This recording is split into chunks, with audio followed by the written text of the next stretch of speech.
আজকে সকাল থেকে উঠেই মায়ের সাথে ঝামেলা ঝামেলা করার পর আমরা ডাক্তার দেখাতে চলে গেলাম, কারণ ঝগড়াটা ডাক্তার দেখানো নেই।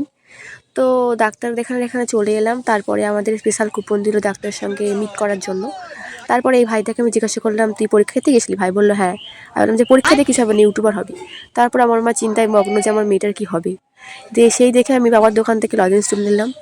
তারপর আমার মা বললো যে তুই শুধু একাই খাবি, আমি খাবো না। সেই দেখে আমার মাও মটর তুলে নিল।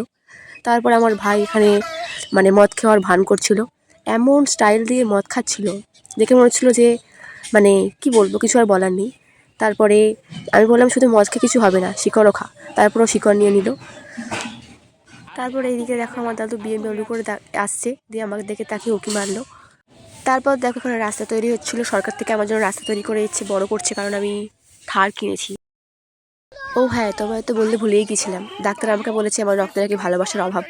তো যাই হোক, সেই দেখে আমি বাড়ি চলে গেলাম। বাড়ি গিয়ে দেখছি আকাশ থেকে চাঁদ আমার জন্য উঁকি মারছে, বললো আজকের জন্য বাই বাই, কালকে দেখা হবে। তো সেই দেখে আমি ঘুমিয়ে গেলাম।